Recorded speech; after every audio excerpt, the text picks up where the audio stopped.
warahmatullahi wabarakatuh. Waalaikumsalam warahmatullahi wabarakatuh.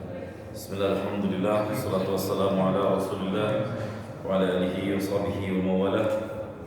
Fatihah ala hadhihi niyati wa ala kulli niyatin salihah wa ila hadratin Nabi Muhammadin sallallahu alaihi wasallam wa ala alihi wa azwajihi wa dhurriyyatihi khususan lil musannif hadzal kitab lil Imam Jalaluddin al-Mahalli was-Suyuti wa usalli sahibil hasyah lil Imam Asawi wa kullu man yadrus fi hadzal masjidil mas'ah kullu man yasma' hadzal dars lil muslimina wal muslimat wal mu'minin wal mu'minat syai'un lillahi lana wa lahum al-Fatihah.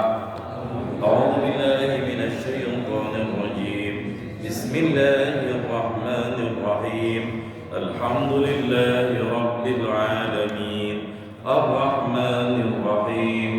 Maliki yaumiddin. Iyyaka na'budu wa iyyaka nasta'in. Ihdinas siratal mustaqim.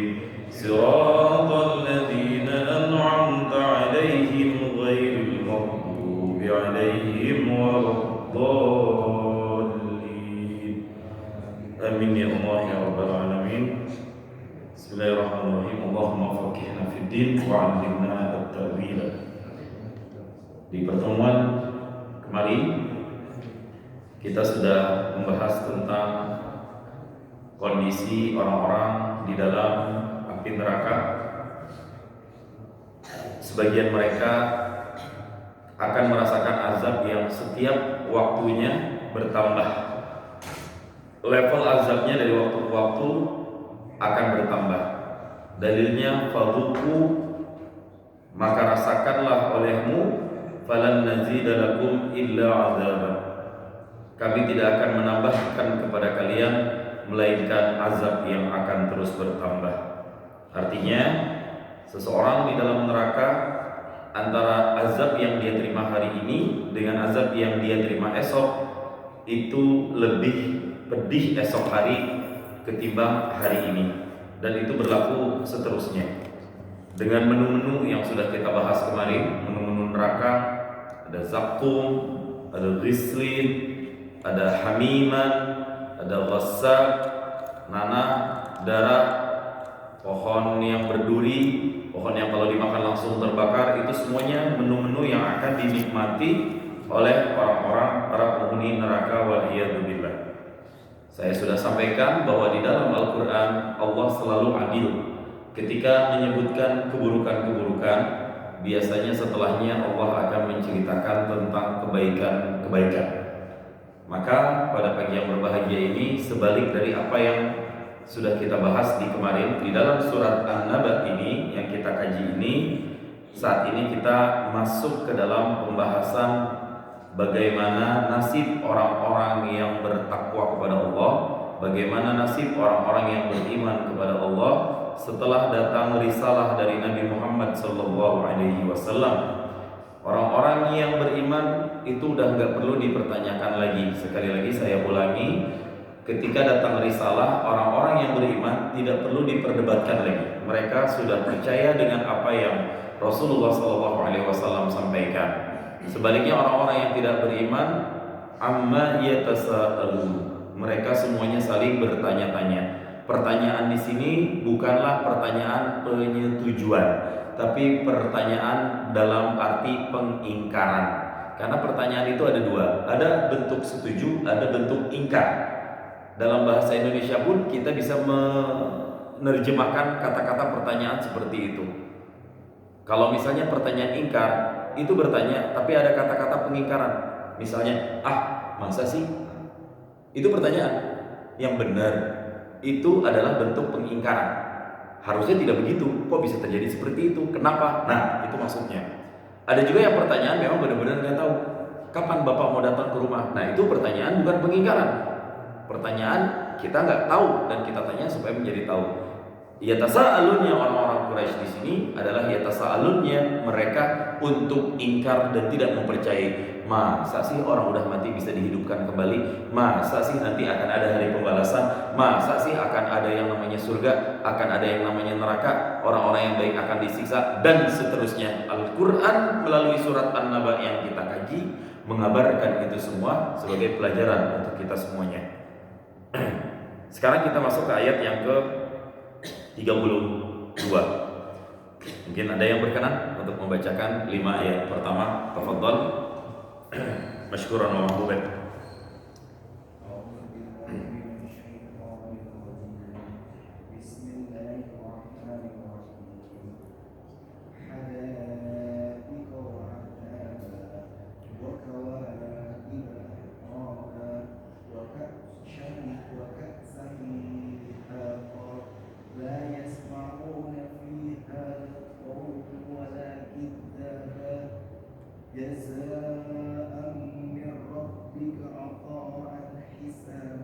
Barakallahu fiik. Ustaz Awi, terima kasih. Jazakumullah khairan katsir. Bismillahirrahmanirrahim. Kita ulang sedikit dari ayat yang ke-31. Sekarang kita masuk dalam kondisi orang-orang yang bertakwa. Kita semua di sini insyaallah. Karena tujuan berpuasa la'allakum tattaqun. Gimana keadaan orang-orang yang bertakwa ini dibahas oleh Allah Subhanahu wa taala. Inna lil muttaqina mafaza. Inna sesungguhnya, kita terjemahkan secara arti per arti dulu. Lil muttaqina bagi orang-orang yang bertakwa.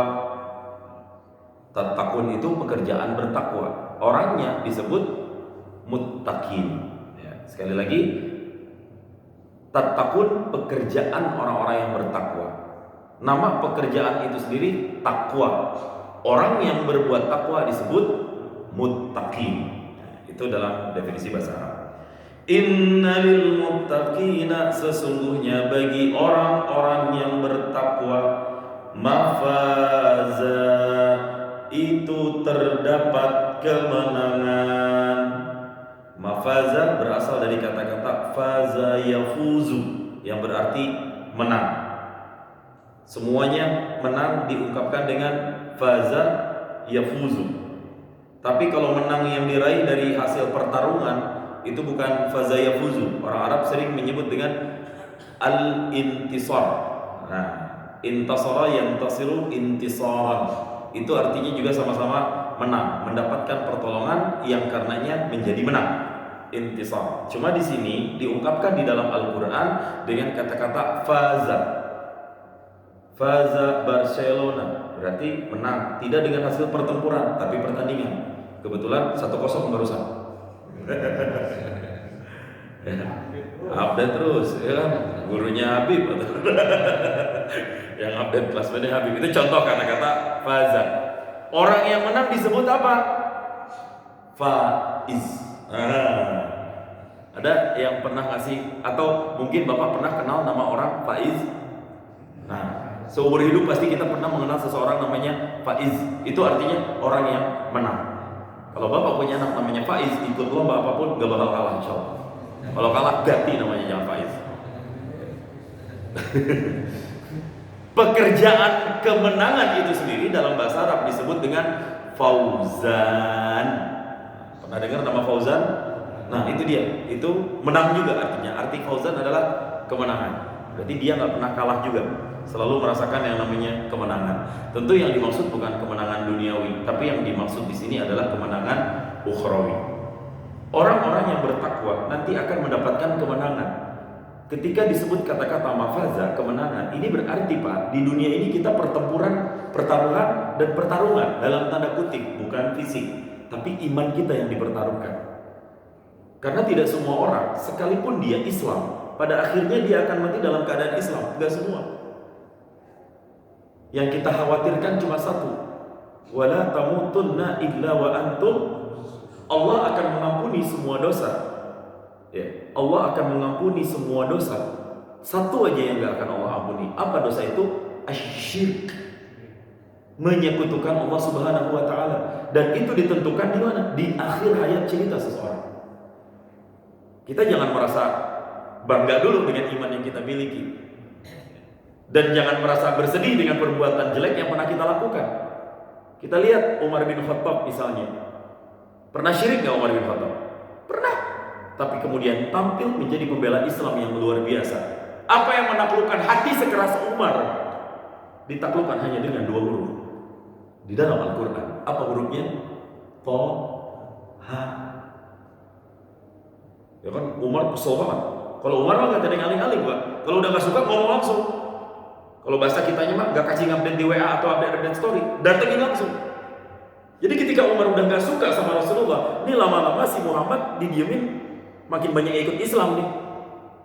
Kalau kayak gitu, yang lain memang kan pada takut ngadepin Nabi Muhammad karena banyak pembelanya, pengawalnya. Ada Sayyidina Hamzah, ada Zaid bin Khattab, adiknya sendiri, adiknya Umar bin Khattab, Zaid bin Khattab udah masuk Islam duluan itu. Sayyidina Umar sampai ini nggak bisa dibiarkan. Laki-laki urusannya dengan laki-laki. Nah, akhirnya dia keluar bawa pedang. Sesuatu yang langka orang lihat adalah Sayyidina Umar pada saat masih dalam keadaan jahiliyah keluar membawa pedang. Sampai di jalan ketemu sama seseorang. Ya Umar, mabik. Ja'a mutawashshihan bisayf. Umar, ini aneh nih. Ente ngapa keluar bawa pedang? Lain amat, tumben lah bahasa kitanya. Tumben ente keluar bawa pedang. Uridu biha Muhammad. Saya pengen urusan sama Muhammad. Mau diapain Muhammad? Darah, urusannya dengan darah. Darah laki-laki, urusannya dengan darah laki-laki. Nah, gitu. Umar, afalat tuqimu amra baitika awwalan. Ente enggak urus keluarga ente dulu aja, Umar. Maksud lu apa ngomong kayak gitu? Ukhtuki, saudarimu tuh. Dia juga udah masuk Islam. Serius ngomong. Coba percaya, temuin aja. Langsung kesel Umar, balik badan. Gak kaci, Pak. Keluarga belum beres, masa beresin orang lain gitu kan. Akhirnya Sayyidina Umar pergi nemuin adiknya. Begitu ngedenger, diintip dulu, bener gak nih? Pas diintip ternyata adiknya Sayyidina Umar, adik kandungnya itu sedang membaca surat Toha. Di situ hatinya langsung terenyuh. Itu belum masuk dulu tuh. Ini jangan-jangan Al-Quran nih, karena kan nggak tahu apa yang dibaca waktu itu. Al-Quran Umar belum tahu. Begitu nggak sabaran pengen tahu apa yang ada di dalam rumah, diketok-ketok. Tahu? Buka pintunya. Man, siapa? Ana, Umar. Saya Umar. Akhirnya Sohifah, dulu kan belum ada mushaf seperti kita sekarang, Pak. Lembaran-lembaran itu langsung disembunyiin biar Umar nggak tahu. Mak kuntum alladzi taqraun. Apa yang kalian baca tuh tadi? Kita cuma baca biasa-biasa aja. Enggak, tunjukin saya mana bacanya. Akhirnya ketemu, dibaca, plak, diambil lagi. Sini, saya pengen baca. Enggak boleh. Daripada kau megang ini, karena kan dia dalam keadaan tidak beriman. Orang-orang yang tidak beriman tidak suci. Kalaupun pengen menyentuh mushaf harus dalam keadaan bersuci dulu. Diajarin tuh cara bersuci seperti apa dulu, baru diizinkan untuk megang mushaf. Dibacalah Toha, terus ma'anzalna al-Qur'ana illa litashqa. Seterusnya sampai ayat itu langsung lintuh seketika hati Umar bin Khattab. Langsung, tunjukkan saya kepada Muhammad. Minta diantarin ketemu Nabi Muhammad. Ngapain ketemu Nabi Muhammad? Aku ingin bersaksi bahwasannya dia adalah benar-benar utusan Allah. Demi Allah, aku jatuh cinta dengan semua yang ada di dalam lembaran-lembaran ini. Masya Allah. Akhirnya di situ terjadi pertemuan pelukan antara keluarga, Masya Allah. Dan Sayyidina Umar belum menyatakan keislamannya, tapi dia udah jatuh cinta duluan dengan Islam. Pengen ngambil lembaran itu, adiknya nggak ngasih. Daripada ngambil lembaran ini, bunuh aja saya. Tapi kan nggak mungkin dilakukan. Tapi akhirnya Sayyidina Umar pergi nemuin Nabi Muhammad ke Darul Arqam, rumah beliau. Diketok-ketok pintu, deg deg deg. Penjaga Rasulullah lihat dulu, siapa yang datang? Nggak tahu. Coba intip, kata Sayyidina Hamzah. Pas diintip, Umar, Pak. Ngapain dia datang? Nggak tahu. Ada pedangnya. Pedangnya masih ada, Pak. Belum ditaruh. Kalau kalian takut semua, mundur. Saya hadapin. Kalau dia mencari Allah, dia Islam sekarang. Kalau dia mencari yang selain Allah, kita hadapin sekarang. Kita tantengin. Ngapain takut? Hamzah, pamannya Rasul, singanya pada pasir. Begitu dibuka langsung sama Hamzah, ditarik lehernya semuanya, baru mau dipukul, kata Rasulullah, tahan, kalem bro, kalem. Langsung lintuh seketika di hadapan Rasulullah. Detik itu dia bersaksi, asyhadu an la ilaha illallah wa annaka Rasulullah, dan bahwasanya engkau adalah utusan Allah. Sejak saat itu Islam langsung berubah dakwahnya dari diam-diam sembunyi-sembunyi menjadi dakwah terang-terangan, Pak. Hanya dengan 2 huruf Toha. Kita baca Yasin tiap malam Jumat, Yasin sampai sekarang kagak berubah-berubah. Sayyidina Umar dengan Toha sekali baca berubah seketika hidupnya. Yasin udah berapa kali kita muter-muter baca-baca, belum, masih gini-gini aja hidup kita. Artinya muhasabah buat diri kita semuanya. Apa? Orang yang tidak beriman bisa jadi innalil muttaqina dapat mafazah ini. Ada nggak sahabat yang sebaliknya? Ada. Coba cek cerita. Sahabat Nabi namanya Rajal bin Unfuwah. Rajal bin Unfuwah. Nabi lagi duduk-duduk nih. Nanti ke para sahabat, Nabi ngomong, nanti di neraka jahanam akan ada salah satu orang dari kalian yang gigi gerahamnya lebih besar daripada gunung Uhud. Gigi geraham, Pak ya. Salah satu di antara kalian, itu berarti orangnya ada di situ tuh. Akan ada salah satu di antara kalian yang gigi gerahamnya lebih besar daripada gunung Uhud. Cuma Nabi nggak nyebutin siapa orangnya. Dan banyak para sahabat di situ. Ada Zaid bin Khattabnya, ada Abu Hurairah. Salah satunya Rajal bin Unfuwah ini juga ada. Dan itu lama, Pak. Hadis itu masih menjadi misteri. Siapa ntar yang bakal? Itu kan ancaman maksudnya. Ini orang azabnya di neraka. Di antara azab-azab yang dia terima, itu salah satu giginya gede sendiri. Kita gondongan aja udah kelabakan, Pak. Apalagi gigi segede gunung Uhud. Pernah lihat kan gunung Uhud panjangnya kayak apa di Madinah itu? Giginya lebih besar daripada gunung Uhud. Itu, Pak, semua sahabat pada saat itu ngacak, Pak, ngeliat giginya.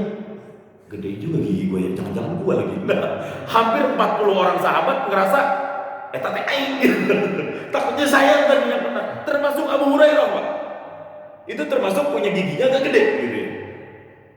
Dan akhirnya semua para sahabat satu-satu wafat. Sahabat satu-satu wafat. Yang tersisa yang giginya gede gerahamnya itu tinggal 2. Abu Hurairah ini dan Rajal bin Unfuwah. Yang lain wafat dalam keadaan beriman, dalam keadaan Islam. Abu Hurairah makin galau. Gua jangan-jangan ya. Kalau Rajal ini nggak mungkin menurut Abu Hurairah karena dia hafal Al-Quran, ikut di medan pertempuran, nebas musuh, membela Rasulullah, hafal Al-Quran. Tuh. Tapi akhirnya apa? Fakta terjadi wafatnya Rasulullah SAW, hadis itu baru terkuat. Kenapa? Karena ketika Rasulullah wafat banyak muncul nabi palsu. Salah satu nama nabi palsu adalah Musailamah Al-Kadzdzab. Namanya Musailamah, julukannya Al-Kadzdzab. Apa arti Al-Kadzdzab? Astukim, asli tukang kibul. Emang itu, Kadzdzab itu pendusta yang memang biang pendusta. Orang Islam manggilnya si Al-Kadzdzab, udah nggak bisa dipercaya omongannya. Nabi baru, herannya orang-orang dulu tuh, kan awalnya mereka nyembah berhala, Lata, Uzza, Hubal dan lain sebagainya. Tapi ketika Nabi Muhammad wafat, mereka murtad, tapi nggak nyembah berhala lagi. Gimana caranya? Cari nabi palsu. Dan tradisi itu sampai sekarang berlaku. Di Jawa Barat, Nabi di Cicalengka. Ada lagi namanya Musaddek. Nggak enak banget kalau aja, asyhadu anna Musaddek. Nggak enak banget. Alhamdulillah waliyadzubillah. Sampai kemudian di era Musailamah Al-Kadzdzab itulah diutus salah satu orang, yaitulah yang diutus namanya Rajal bin Unfuwah untuk menghadapi Musailamah Al-Kadzdzab. Kenapa? Karena dia memiliki hujah yang paling kuat. Hujahnya paling keren. Imannya gak akan goyah. Dipercaya dia untuk menjadi negosiator sebelum terjadinya pertempuran dan peperangan. Tapi ujung-ujungnya ketika berhadapan dengan Musailamah Al-Kadzdzab, ditanyain, ente dapat apa di Islam? Capek ya? Ngurusin umat ya? Ngurusin zakat ya? Ente di sini dapat apa? Harta dapat nggak? Ternyata semuanya nggak dia dapatkan. Udah dah, ente ikut aja ke partai kita. Enak partai kita mah, penguasanya saya sendiri. Mau jabatan apa? Saya tunjuk. Komisaris, siap. BUMN mana? Saya tunjuk langsung. Dirut, sok. Kita oplos nanti bareng-bareng semuanya. Akhirnya Pak tergoyahkan imannya dan dia pun menyetujui tawaran untuk keluar dan murtad dari Islam. Disitulah Abu Hurairah, alhamdulillah, lain ain jalmina itu. Bukan saya ternyata orangnya. Nah itu Pak. Dan dia akhirnya ikut berperang Melawan siapa? Melawan pasukan kaum muslimin, dan dia terbunuh oleh Zaid bin Khattab. Siapa Zaid bin Khattab? Adiknya Umar bin Khattab. Masya Allah, barakallah. Itu kisah orang yang imannya ada hari ini, Pak, belum tentu merasakan innalil muttaqina mafaza. Makanya kita minta istiqomah gitu. Minta istiqomah, ya Allah teguhkan iman kita. Inna ala dzikrika wa syukrika wa husni ibadatik. Seterusnya seperti itu. Apa arti mafaza di sini? Ai makanul fauzin fil jannah. Tempat kemenangan di dalam jannah, surga Allah Subhanahu wa taala. Insyaallah. Ini balasan untuk orang-orang yang bertakwa, surga Allah Subhanahu wa taala. Inna lil muttaqina mafaza. Boleh dikasih nama nanti anak kita, cucu kita, ponakan kita mafaza misalnya. Terserah entar mau laki atau perempuan. Fazanya juga boleh. Faza artinya menang, ya, insyaallah. Fauzan kemenangan, faiz orang yang menang. Kemudian ayat berikutnya, hadaika wa a'naba. Hadaika ini bentuk kalimat jamak, mufradnya hadiqah. Apa arti hadaika? Basatinu, kebun-kebun. Oh berarti ini dalil surga itu adalah kebun. Sekali lagi, ini dalil surga itu adalah kebun. Yang di dalam kebun ini apa aja ada? Garden, taman. Kita kalau pengen cari keindahan detik ini kemana, Pak? Sempur, Kencana. Itu apa? Taman. Buat interaksi, cuci mata. Ya, cuci mata untuk lihat yang hijau-hijau, Pak. Lain herang-herang. Iya, SIM orang selalu, karena orang Arab itu nggak jarang nemuin taman, Pak. Kenapa? Di sana kondisinya tandus, banyak gurun Sahara. Apa buktinya? Banyak orang Arab ke Bogor. Apa yang mereka cari? Satu, at-tabsh, cuaca. Yang kedua, al-matar, hujan. Yang ketiga, al-bar, dingin. Yang keempat, tambahan al-ma, air. Ini semuanya adalah indikator-indikator di surga. Dan mereka semua temukan semuanya di Bogor. Mereka nggak tahu aja hari ini kita ngirim air ke Bekasi. Banjir semuanya akhirnya. Pray for Bekasi hari ini viral. Banjir semua di mana-mana. Itu yang mereka cari. Surga itu layaknya hijau, air, dingin, enak. Hadaika wa a'nab. Kita nggak kerasa getaran ayat ini, tapi mereka yang hidup di zaman Rasulullah, para sahabat merasakan, indah banget, nggak kayak kita sekarang panas. Insyaallah. Basatin badal min mafaza. Kemenangan apa yang didapatkan? Surga. Au bayanun lahu. Penjelas dari arti kemenangan. Udah menang dengan surga. Di dalamnya ada kebun-kebun wa a'naba, dan juga buah-buahan anggur. Ini ataf ala mafaza. Mafaza mansub, a'naba juga mansub. Ataf di atas mansub, hukumnya adalah mansub. Mafaza a'naba. Kalau mafazin a'nabin, mafazun a'nabun. Karena di awalnya mafaza, di ataf jadi a'naba. Jadi diibaratkan kemenangan itu dengan sebuah taman yang tamannya ada pepohonan anggur. Anggur kenapa selalu jadi kenikmatan, Pak? Karena anggur bisa dijadiin apa aja. Salah satunya bisa dijadiin bahan buat mabok. Ya. Apa namanya? Anggur merah. Amer kan? Iya kan Pak, anggur kan? Alhamdulillah ya, saya belum pernah nenggak itu. Kalau intisari pernah. Intisari, alhamdulillah itu jadi tipu Pak saya sama teman. Kirain kopi kan, kagak ngomong-ngomong, taruh di sini. Iya ini, pas ngepres, pahit banget rasanya. Ini apaan sih? Intisari pik, ujuk deh, lu kagak ngomong, ya lu kagak nanya. Oh, nggak tahu Pak. Baru sekali tenggak tuh udah bikin teler itu. Tapi dicari lagi gitu ya. Diminta lagi, ya itu, anggur. Apakah intisari terbuat dari anggur? Wallahu a'lam. Saya nggak tahu. Nah, jadi insya Allah kita bisa nenggak anggur bareng-bareng di surga nanti. Cuma di dalam tafsir dijelaskan, anggur yang ada di sana nggak seperti anggur yang ada di dunia. Ya, kalau anggur di dunia memabukkan, di akhirat nggak memabukkan. Anggurnya yang penuh dengan kenikmatan. Ada iko wa a'naba. Insyaallah. Kemudian berikutnya wa kawaiba atraba. Di sini ada yang punya terjemahan, ada yang lagi megang mushaf yang ada terjemahan. Saya minta diartikan karena setiap penerjemahannya itu beda-beda. Ada banyak perdebatan di sini. Di surat An-Naba ayat ke-33, Pak.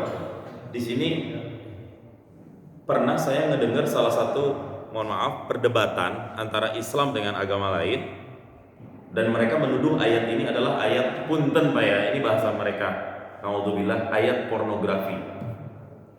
Tidak layak Al-Quran ada kata-kata wakawa'iba atsroba. Kata mereka.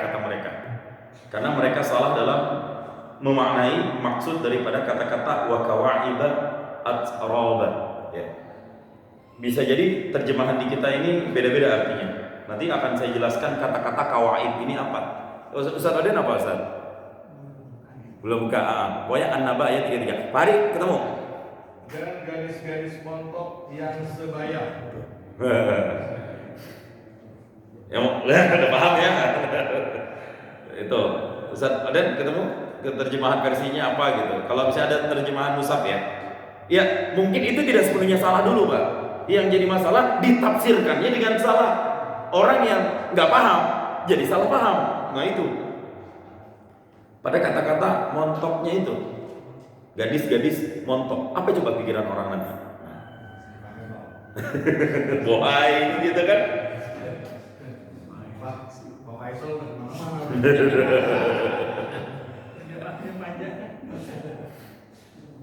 Coba kalau ada yang punya mushaf, Pak Sidik coba buka mushaf online yang ada di HP Pak Sidik barangkali An-Naba ayat 33 arti gitu. Itu beda-beda artinya. Dari saya juga cek di mushaf online banyak kan, arti ini begini, arti ini begitu, arti itu begitu. Nyari mana yang paling sesuai. Ya. Nunggu satu deh. Nah, itu agak lebih sopan. Gadis-gadis remaja yang sebaya. Nih udah dua nih beda. Nah, beda lagi Mas Sidik. Sok, naon di situ. Dan orang-orang yang tidak mampu kawin ke dalam menjaga kesucian dunia. Itu apa itu? Menampilkan mereka dengan kawin. Bukan, terjemahan aja Pak Sidik. Itu bukan, itu mah tafsiran kayaknya. An-Naba, kata kuncinya di Google nanti An-Naba _233. An-Naba ayat 33 ya. Ya kita saling belajar aja, cara menerjemahkan berbeda-beda ya. Nah, itu pentingnya ngaji megang mushaf. Hah? Dan gadis-gadis remaja yang sebaya. Gadis-gadis remaja yang sebaya. Mirip dengan terjemahan Ustaz Oden. Sejauh ini mushaf Pak Hari yang paling seksi nih dikit. Mencerminkan orangnya enggak tuh? Ya ini kita belajar, karena kan saya sampaikan di awal, kita belajar kata per kata juga ya. Biar tahu nanti apa arti kawaiba, apa arti atsroba nanti. Oke, baik. Jadi kata-kata kawaiba ini ada banyak arti. Kawaib ini berasal akar katanya dari kata-kata ka'bun. Ka'ibun jamaknya kawaib. Ini sigat muntahal jumu'. Apabila kata-kata ka'bun ditempatkan dalam konteks bangunan, maka ka'bun itu bermakna kubus. Muka abun, kubus, kotak ya. Itu arti muka abun. Dasarnya ka'bun sendiri artinya apa? Nonjol. Dasar ka'bun artinya nonjol. Ini mana dasar? Makanya nonjol itu kadang-kadang bentuknya bulat, kadang-kadang bentuknya kotak. Buktinya apa? Ka'bun satu akar kata dengan kata-kata Ka'bah. Ka'bah kan menonjol ke atas sendirian dia itu di tengah-tengah. Nah, itu dari kata-kata kawaibah, Ka'bun.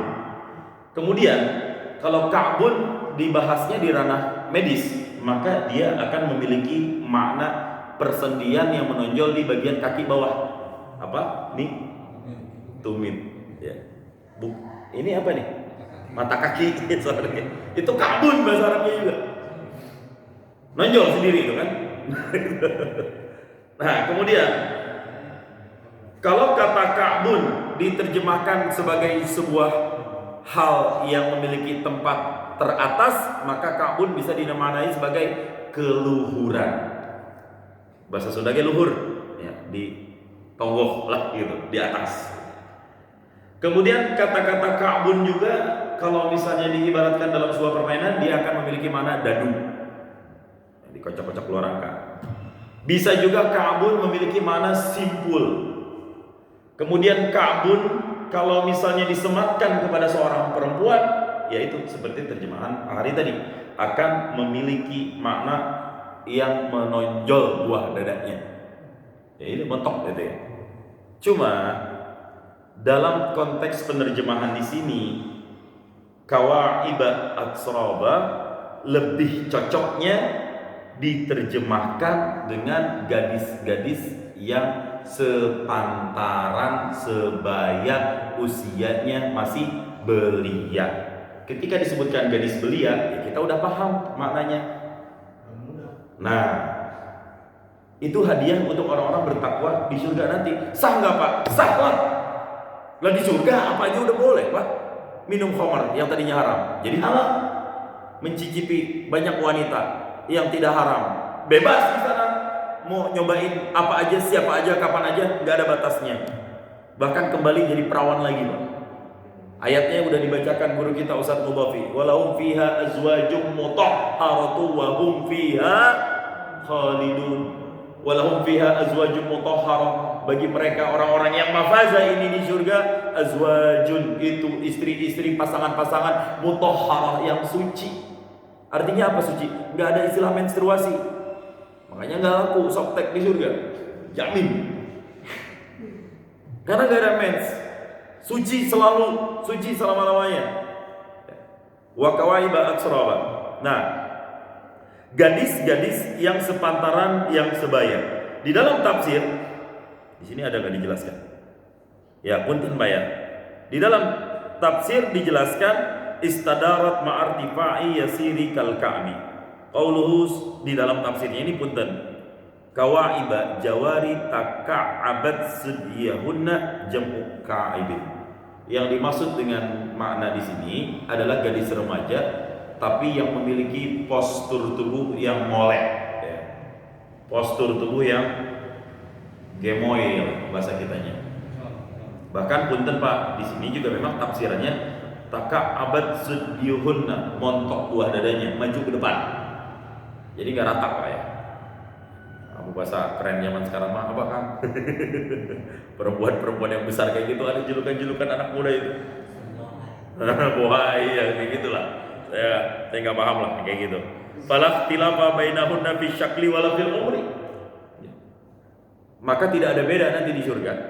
Fi syakli bentuk rupanya, wala fil umri. Umurnya juga sama, sepantaran semua. Jadi umur para bidadari surga yang akan dijadikan hadiah untuk orang-orang yang bertakwa itu umurnya sebaya. Gak ada yang tua dan gak anak kecil, muda semuanya. Gak ada. Ya. Termasuk istri-istri kita juga Pak. Semuanya akan jadi muda. Kitanya juga akan menjadi muda. Apa tujuannya? Li'alla yahsulal huznu in wajadat takhalufu. Kenapa sih semuanya sebaya sama-sama? Supaya jangan ada yang bersedih kalau ada yang beda-beda. Kita juga kalau ditawarin milih yang tua apa yang muda. Kalau boleh jujur, kita bakal milih yang ketika dapat yang tua, ya kesel lah. Udah Ustaz, ini nih. Li alla yatakhalaq, jangan sampai ada perbedaan. Enak ya gadis lu mah tua-tua, muda-muda, gua tua-tua no. Ya lu sama lu pas-pasan sih. Ya, kan enggak mungkin. Surga enggak ada istilah kayak gitu. Di level yang paling rendah sekalipun kenikmatan ini bisa didapatkan. Wala huzna fil jannah. Tidak ada satupun kamus kesedihan di dalam surga Allah Subhanahu wa taala. Wa kawaiba atsraba. Apa arti atsraba? Ala sinnin wahidin, di atas umur yang satu. Jam'a turbin bi kasri ta'i wa sukunir ra. Turba bisa atraba atau turaba, turba. Nah itu dasar katanya atraba. Ini jamak af'alun. Ini nikmat yang akan didapatkan oleh orang-orang yang ada di dalam surga Allah Subhanahu wa taala. Masya Allah. Ya, jadi sabar-sabar dulu Pak. Ya, namanya hidup di dunia emang capek ya. Kadang-kadang kita nahan syahwat, ngelihat yang boha itu rasanya bermuncul syahwat naluriah seorang laki-laki lalu kita tahan gitu ya.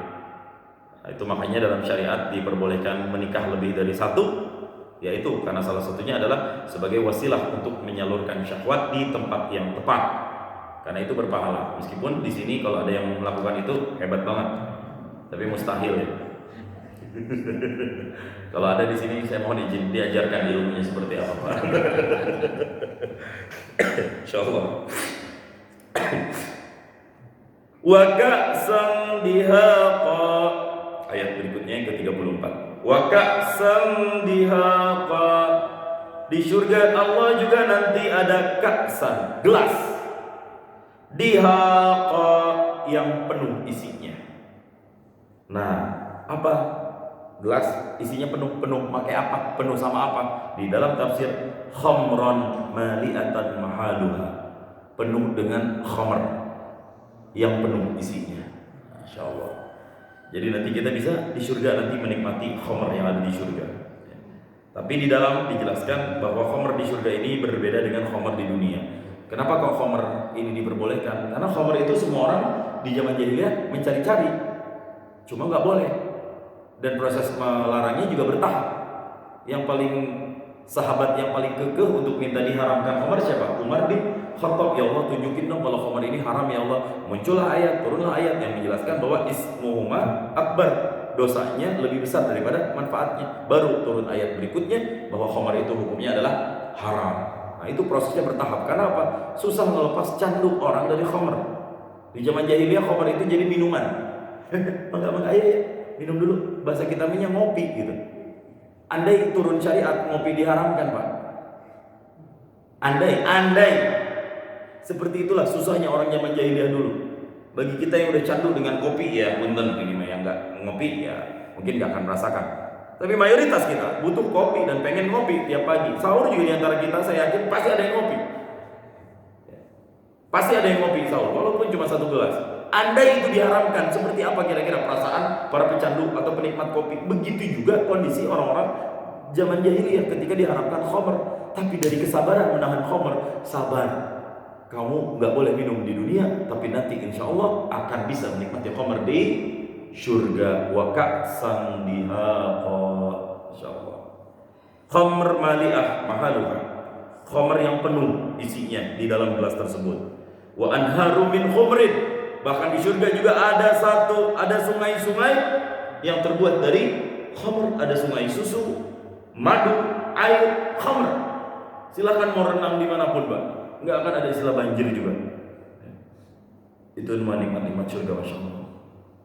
Lagi, apa keadaan orang-orang yang bertakwa?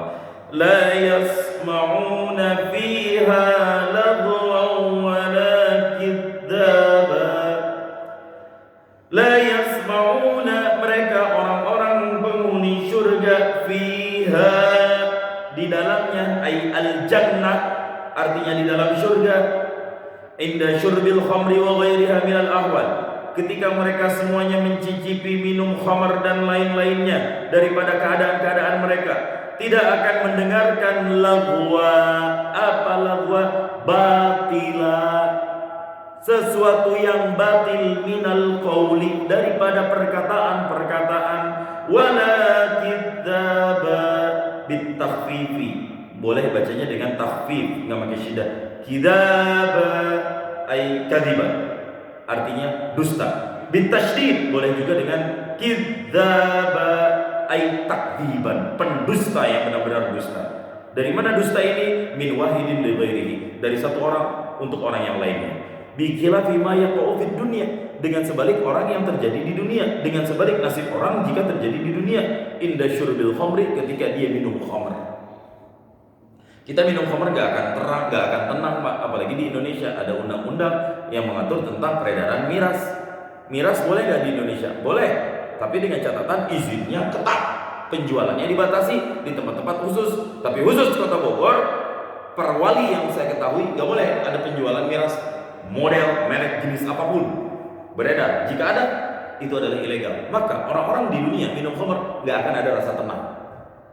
Nah, itulah yang dimaksud dengan lagwa wala kidzaba. Artinya nggak bakal ditangkap polisi di surga. Ketika orang minum khamar, insyaallah dia akan menikmati itu semua. Karena apa? Khamar ketakutan di dunia. Saya udah pernah ceritakan di majelis waktu itu. Ada orang yang tukang mabok di zaman Umar bin Khattab lagi. Bapak tahu kan, khamar kalau udah difermentasi dia akan berubah menjadi apa? Cuka. Nah, saya udah ceritakan. Saya sedikit aja ulang. Ini ada di dalam kitab Mukasyafatul Qulub, orang yang bertaubat dari khamar.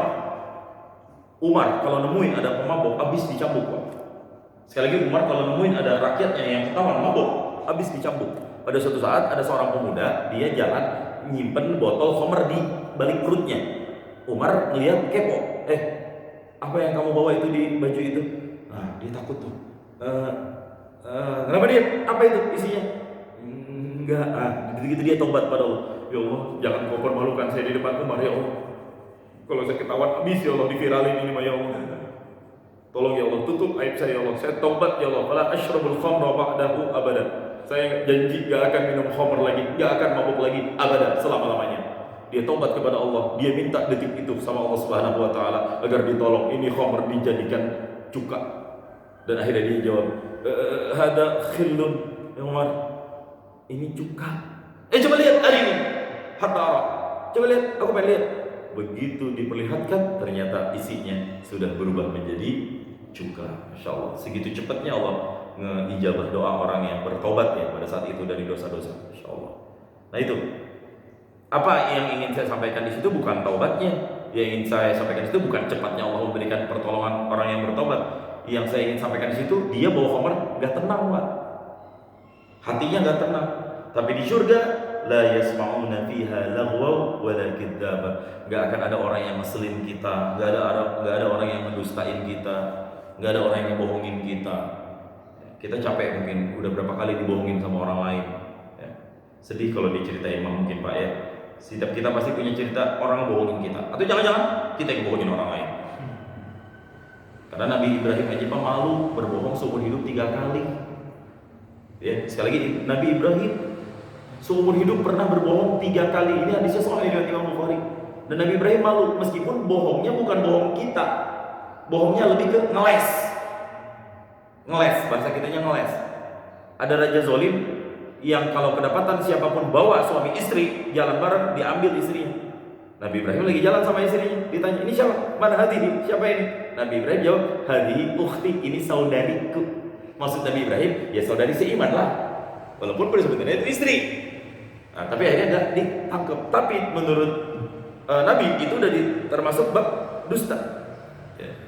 Sudah termasuk bab berbohong. Meskipun nanti soal pahala atau berdosa atau tidak itu bab lain lagi, karena ada juga bohong yang diperbolehkan nanti.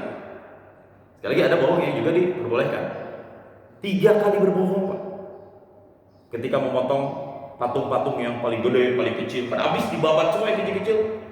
Pas dipergokin di ruang patung cuma ada Nabi Ibrahim. Ini siapa ini yang motong nih? Kok hancur semua patung-patung Tuhan kita? Yang tersisa cuma yang gede doang. Kata Nabi Ibrahim, tanya aja tuh Tuhan yang paling gede, kan dia Tuhannya. Nah, ya harusnya kalau jawab jujur, saya yang menghancurkannya. Tapi kan tidak dijawab, itu sudah dianggap berdusta. Tapi tidak dosa. 3 dosa. Kita berapa kali berbohong seumur hidup, Pak? Tentu yang sering jadi korban adalah istri kita sendiri. Masya Allah. Waliyadzubillah. Ya, mudah-mudahan Allah maafkan dosa-dosa kita. Walakin gak ada lagi dusta-dusta itu di surga. Yang semua itu merupakan ata'an hisaba. Ata'an artinya adalah pemberian, badal min jaza. Balasan pemberian. Hisaba, arti hisaba ini banyak. Yang pertama arti hisaba dihitung, makanya disebut hari hisab. Hisab itu perhitungan, hari perhitungan kita nanti. Ada juga bisa dimaknai hisaban di sini ay katsira. Artinya pemberian yang banyak dari Allah Subhanahu wa taala. Kata-kata hisaba min qaulihim a'tani fa ahsabani. Orang Arab mengucap a'tani fa ahsabani. Ada ungkapan seperti itu. Ahsabani, dia memberikan kepadaku, fa ahsabani, lalu dia menghisabku. Maksudnya apa? Memberikanku ai aktsara alayya, memberikan kepadaku sesuatu yang banyak. Hatta qultu, sampai aku mengucapkan hasbi, cukup buatku. Orang kalau udah ketemu kata-kata cukup, itu pasti udah ketemu arti banyak dalam hidupnya. Sekali lagi, orang kalau udah ketemu kata-kata cukup, dia nggak akan minta lebih dari itu. Apa artinya? Udah banyak. Udah banyak yang dia dapatkan, cukup. Maka kita selalu mengucap hasbunallah ni'mal maula wa ni'man nasir. Ada juga hasbi rabbi Jallallah. Hasbi itu cukup Allah untukku. Artinya apa? Yang lain gak perlu lagi. Allah udah cukup buatku. Allah udah banyak banget ngasih nikmat buatku. Allah udah banyak banget ngasih segala kebaikan untukku. Aku gak butuh lagi apapun selain pemberian dari Allah Subhanahu wa taala. Ini maksud kata-kata hisaba di sini. Ata'an hisaba, ayat yang ke-36. Jadi orang-orang yang ada di dalam surga intinya akan mendapatkan pemberian yang sangat banyak dari Allah Subhanahu wa ta'ala. Sampai-sampai nanti ada momen ketika orang-orang yang tidak bisa masuk surga iri. Mereka tidak bisa berbicara dengan Allah Subhanahu wa ta'ala. Tapi orang-orang yang baik, mereka diizinkan nanti untuk juga berbicara dengan Allah Subhanahu wa ta'ala. Kita akan bahas ayat ini insyaallah esok. Insyaallah. Sampai sini ada pertanyaan? Ya. Assalamualaikum warahmatullahi wabarakatuh. Assalamualaikum.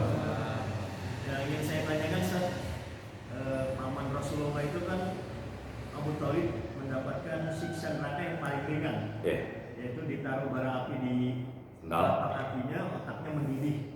Nah, apakah itu nanti akan bertambah gitu? Apa siksaan dan untuk Abu Thalib itu seperti itu saja, sebagai siksa yang teringan?